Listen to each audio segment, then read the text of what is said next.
My wife and I were married for 8 years by the time all this happened.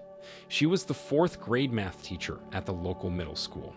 The principal of the school worked with her for 9 years, and they were good friends. I always trusted them and believed their relationship was strictly professional.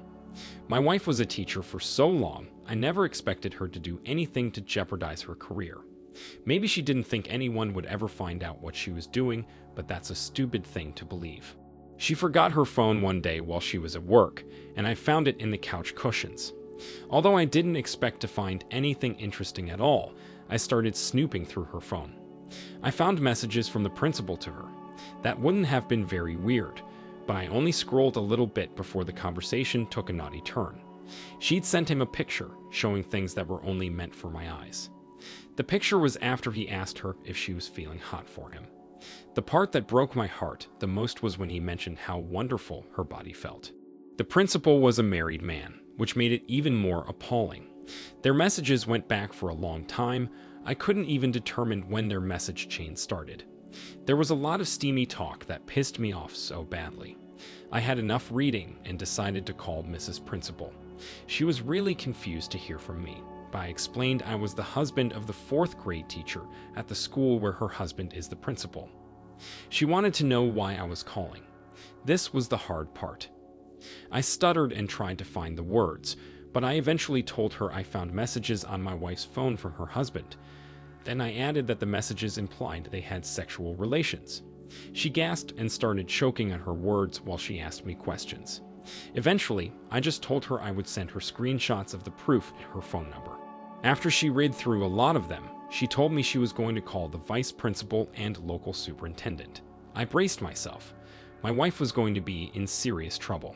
In one day, she lost her career and husband.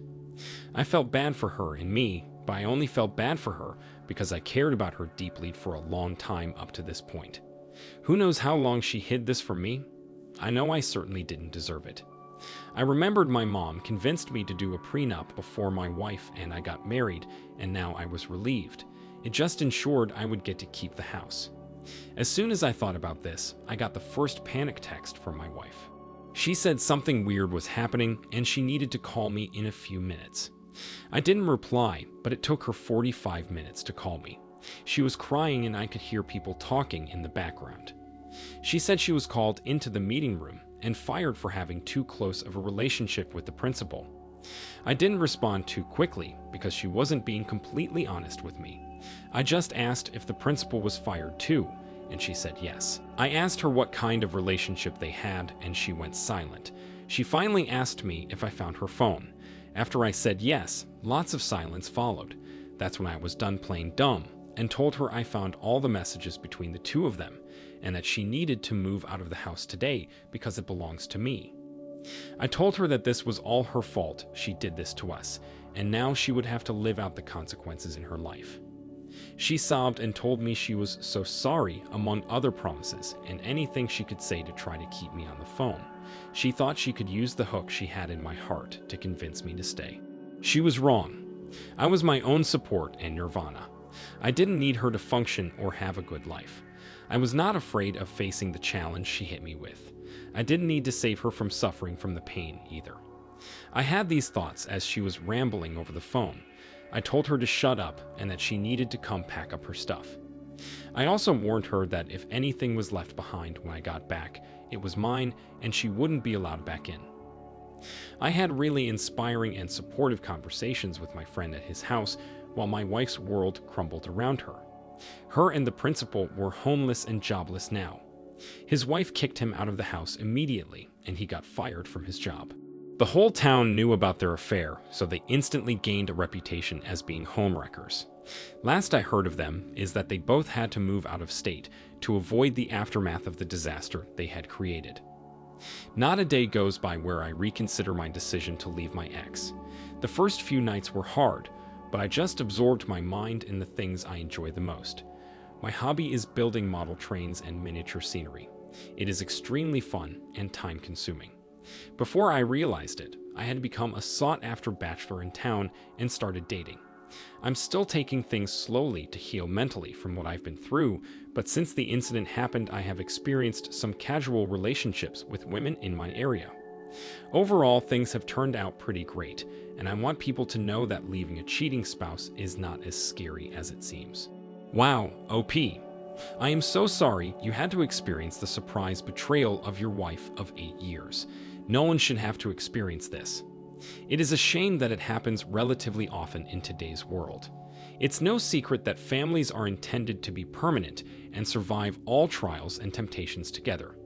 Your wife was tempted by something that could only benefit her, so I believe you made a reasonable decision to start over.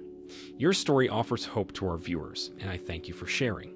I wish you all the best. Now for today's second story. This actually happened to me, and it makes me believe karma is real. I married my wife when I was 24, and she was 28. She had a boyfriend that was in prison for 5 years by the time we got married. For obvious reasons, I assumed that they were broken up without any chance of ever seeing each other again. She didn't tell me that they'd been writing each other letters and talking on the phone every week since he was locked up. She also never told me that he was scheduled to be released on our second wedding anniversary. I know she knew about it because she made up an excuse to leave the house alone that night.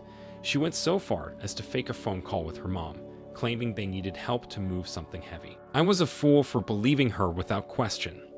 I let her go that night without knowing that she was his ride to where he was staying. She was gone for an hour and a half, which just felt way too long to be helping her parents move something at their house, 5 minutes away. I called her just as she walked in the door. She looked very pleased and amused. I asked her how it went, and it took her a few seconds to remember what excuse she gave me. She finally said, "Oh yeah, it went great. It wasn't really that heavy. I think they just wanted to see me."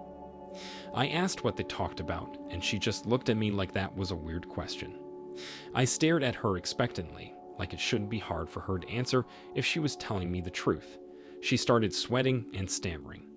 She made up something, but her improv wasn't convincing. Then she went off to bed, giving me a lame excuse on our anniversary night. I hate to say it, but her sneaking away went on for another 3 months. She acted so happy while she was at home, it made me think everything was great between us. We even had wonderful sex, which bothers me a lot now that I know what was going on behind my back. Everything started falling apart when she told me she was pregnant. I didn't believe it was possible because almost every time we had sex, she made me use a condom. Funny, she was making her husband use a condom while she had unprotected sex with her felon boyfriend. Now I believe she wanted to get pregnant by him so she could leave me for him and guarantee that he would stay with her. Well, her plan backfired. As soon as it was possible, I had a DNA test done on the child. She tried to resist the idea at the doctor's office, but quickly realized that made it look like she was hiding something.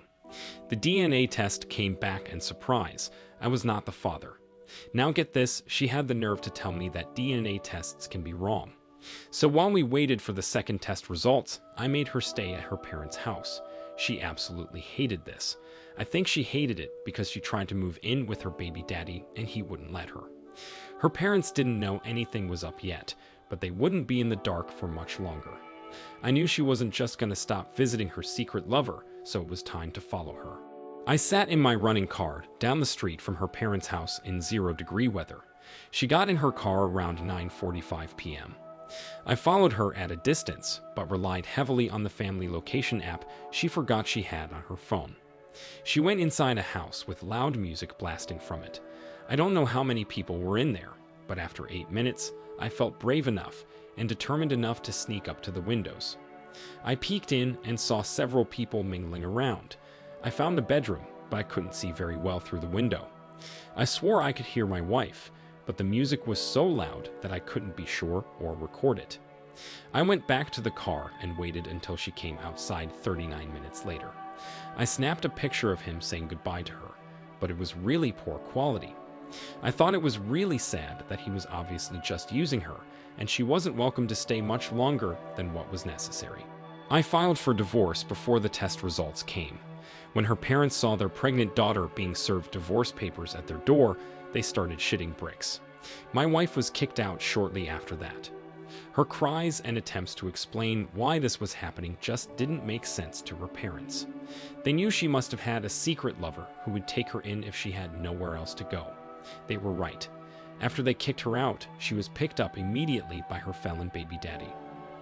I watched her social media during and shortly after our divorce, and whenever she posted pictures of the baby or her and her baby daddy, the house looked absolutely filthy.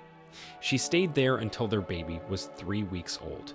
That's when she walked in on him having sex with another woman. My ex absolutely broke down at that point. She stopped caring for the baby and was taken to a mental health facility to recover. The felon baby daddy wasn't that great at caring for a child on his own, so the baby was taken into Child Protective Services shortly after that. It's been 1 year since all of this happened, and my ex is still in the Meadows. When she was first admitted, she would try to call me at least once a day and leave a voicemail full of apologies and tears. Sometimes I answered, but our conversations were so awkward and empty. There was no way she was going to win me back at this point. She had destroyed the life and trust we built together.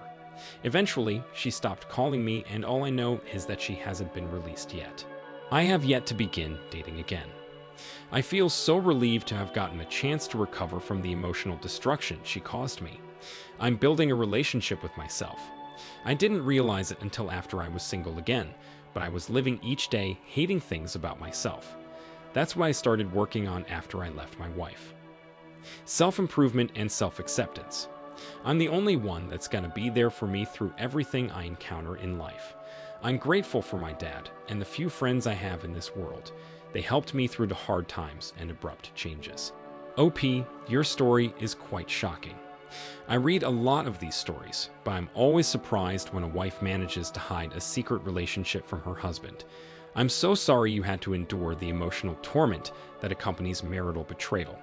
Your wife made a terrible and selfish decision to have an affair with a felon. Clearly, her life was much better while she was married to you. I feel like her decision to stoop so low is a reflection of how she sees herself.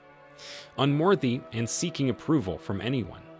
I am happy to hear how you handled it and hope that people going through a similar situation stay strong and follow your example. Stay strong, OP. Thank you all for the support and for taking the time to listen to today's stories. If you enjoyed listening, please feel free to like and subscribe if you haven't already. Also, comment below with your thoughts on what happened. Take care.